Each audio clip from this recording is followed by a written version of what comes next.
بسم اللہ الرحمن الرحیم. زبیر خان آپ کو اپنے channel Voice of Truth VOT میں خوش آمدید کہتا ہے. آج جمعرات کا روز ہے اور اپریل کی 6 تاریخ. شاہ جی دباؤ میں اور یوکرائن جنگ میں جرمنی کی ریڈ لائن، یہ دو موضوعات ہیں جس پہ مختصر سی بات کی جائے گی. پاکستانی فوج میں ایک سسٹم ہے جس کو دربار سسٹم کہتے ہیں. اس میں جو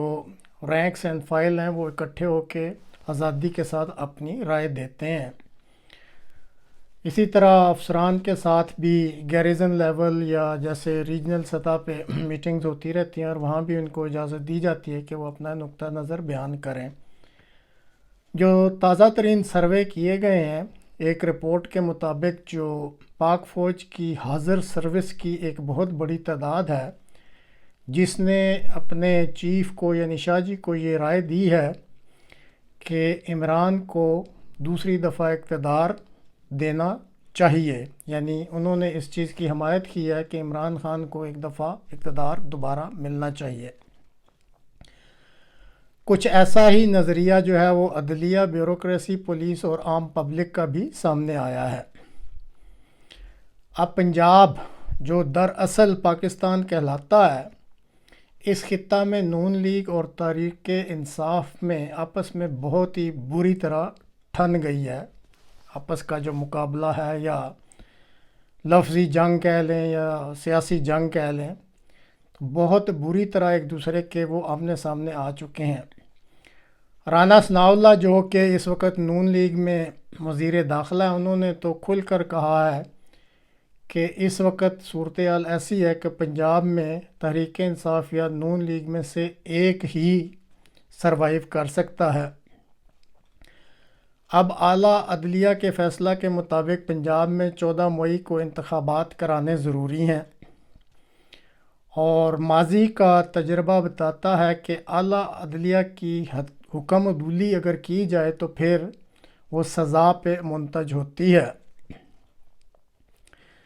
اب ایمرجنسی یا مارشل لاء کی صورت میں ہی اس چیز سے فرار ممکن ہے،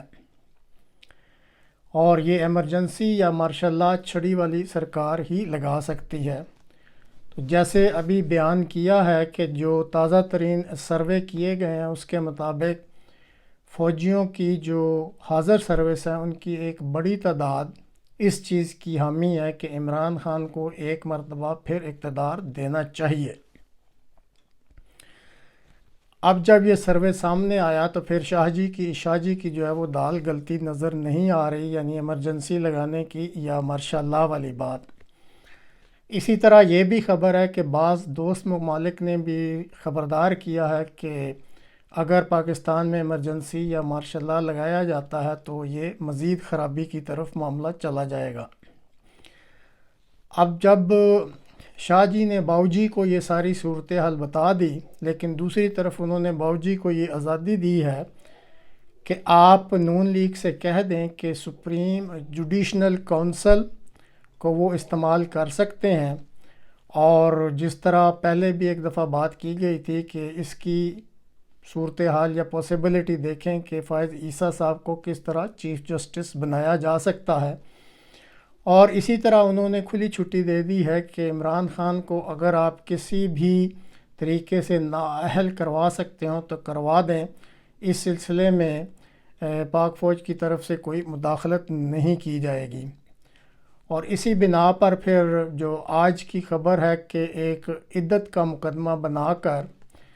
غالباً کسی شرعی عدالت میں یا کسی مفتی سعید صاحب ہیں جنہوں نے یہ عمران خان صاحب کا پنکی پیرنی سے نکاح پڑھا تھا،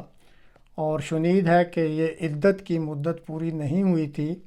نومبر میں ان کی طلاق ہوئی تھی پنکی صاحبہ کی،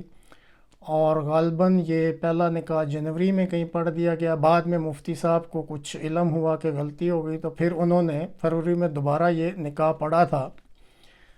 اب کیا یہ حربہ استعمال کر کے نون لیگ عمران خان کو نااہل کروا سکتی ہے؟ نہیں، اس کے لیے ہمیں انتظار کرنا پڑے گا. یہاں ایک اور پوائنٹ بھی جو عام پبلک کے لیے ہے وہ یہ ہے کہ اگر ہم حسن زنی کرتے ہیں اور مان لیتے ہیں کہ عمران خان صاحب کو الیکشن کے نتیجہ میں دوبارہ اقتدار مل جائے گا،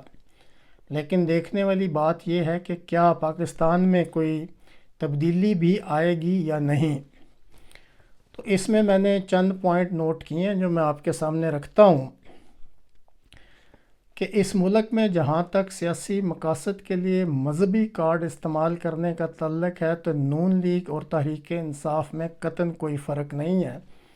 اور دونوں تنظیموں کو علم ہے کہ عوام کے مذہبی جذبات کو بہار کے کس طریقے سے سیاسی فوائد حاصل کیے جا سکتے ہیں۔ اس لیے اگر کوئی پارٹی تبدیل بھی ہو جاتی ہے، مثلاً تحریک انصاف کو بھی اگر دوبارہ اقتدار مل جاتا ہے، تو یہ جو مذہبی کارڈ استعمال کر کے سیاسی فائدے حاصل کرنے کا وتیرہ ہے یہ وہ بھی اپنائے گی۔ اس لیے کوئی اس بارے میں تو تبدیلی ممکن نہیں ہے۔ اس لیے اگر مذہبی اقلیتیں یہ سوچ رہی ہیں کہ عمران خان کے دوبارہ اقتدار میں آنے سے ان کو کچھ سکون ملے گا تو یہ ان کی خام خیالی ہے۔ اب جہاں تک مہنگائی یا کوئی اور بڑے مقاصد ہیں تو اس کو حاصل کرنے کے لیے بھی آپ اس چیز سے اتفاق کریں گے کہ نہ نون لیگ نے کوئی ایسی بڑی کاوش کی ہے اور نہ ہی تحریک انصاف نے۔ اس لیے اگر کوئی اوپر تبدیلی آ جاتی ہے تو یہ جو عوامی مسائل ہیں اس میں بھی کوئی بڑی تبدیلی آتی لگتی نہیں۔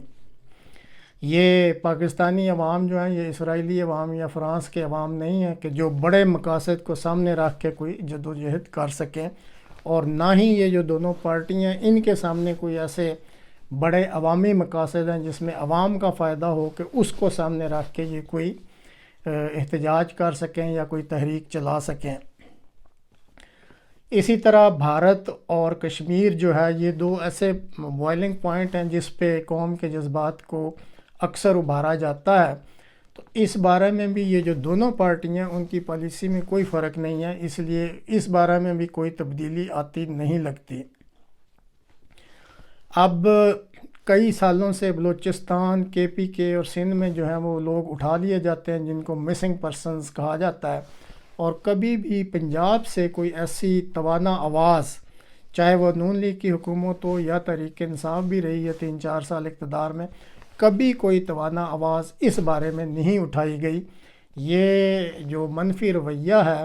یہ اگر نون لیگ آتی ہے حکومت میں یا تحریک انصاف تو اس میں بھی کوئی تبدیلی جو ہے وہ نظر آتی نہیں لگتی، کیونکہ دونوں پارٹیوں کی ایک پالیسی ہے کہ اس بارے میں خاموشی ہی اچھی ہے۔ اب نون لیگ نے اقتدار پر شب خون مارا، معاشیات کا جو ہے وہ بیڑا غرق کر دیا۔ اگر پہلا دور دیکھا جائے تو تحریک انصاف بھی اس میں برابر کی شریک تھی، اور ابھی تک دونوں پارٹیوں کے پاس کسی قسم کا کوئی ایسا روڈ میپ نہیں ہے کہ جی وہ پاکستان کی معاشیات کو یا معاشی حالت کو ہے وہ درست کر سکیں۔ آپ نے تحریک انصاف کی بھی باتیں سن لی ہیں اور نون لیگ کی۔ اس لیے اگر تحریک انصاف کو دوبارہ اقتدار ملتا ہے تو پاکستان کی معاشیات یا معاشی حالت کو کوئی انقلابی تبدیلی اس میں آ جائے گی، اس کا بھی کوئی چانس نہیں ہے۔ اسی طرح بعض ایسی چیزیں ہیں جیسے دفاع پر بے تحاشا اخراجات ہو رہے ہیں، ملک میں جو آبادی بے لگام طریقے سے بڑھ رہی ہے، مہنگی جو لگژری اشیاء ہیں ان کی درآمد زوروں پر ہے، صنعتوں میں جو خام مال استعمال ہوتا ہے وہ ملتا ہی نہیں ہے، اسی طرح جو ہنر مند افراد ہے، افرادی قوت اس کی کمی ہے، جس کو کوئی تھوڑا بہت ہنر آتا ہے وہ ملک چھوڑ کے جانا چاہتا ہے،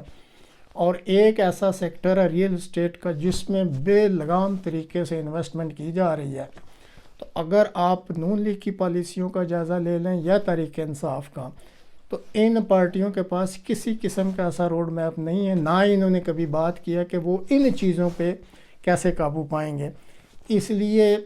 یہ خیال کرنا کہ جی عمران خان صاحب کی حکومت آ جائے گی اور کوئی بڑی تبدیلی اس ملک میں آئے گی تو بظاہر ایسا کوئی نہیں لگتا،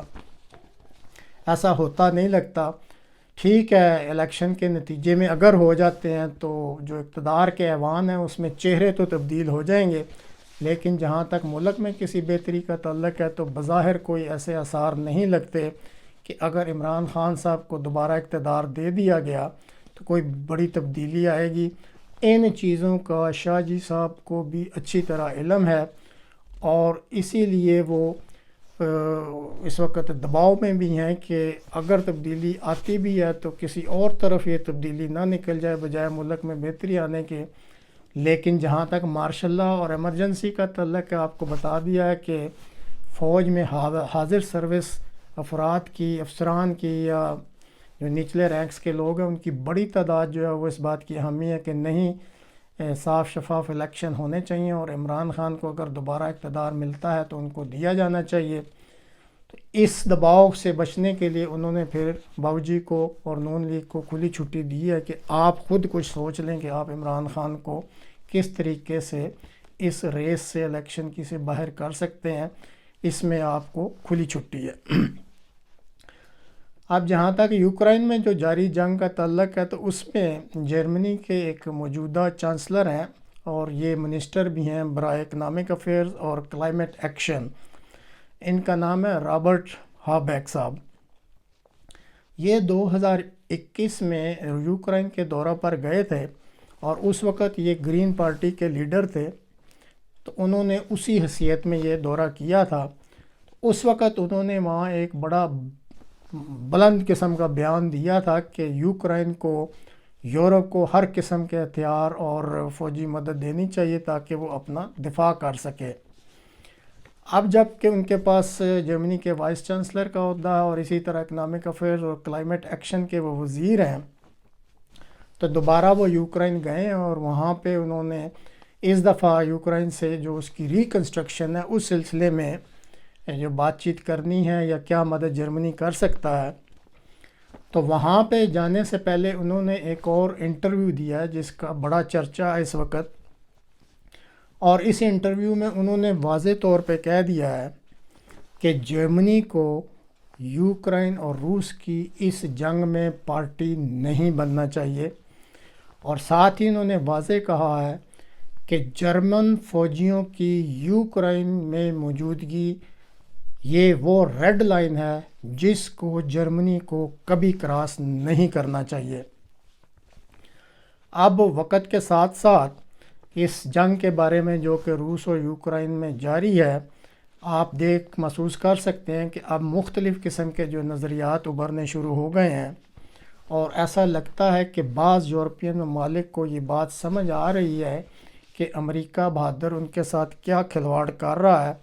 اس لیے وہ کوشش کر کے اپنی ایک علیحدہ پوزیشن بھی لے رہے ہیں۔ تو اب دیکھتے ہیں آگے چل کے مزید کون سے ایسے ملک ہیں جو اس چیز کو سمجھ جائیں گے کہ یہ ایک فضول قسم کی امریکہ کی پراکسی وار ہے جس میں یورپ کو خواہ مخواہ ہی لپیٹا جا رہا ہے۔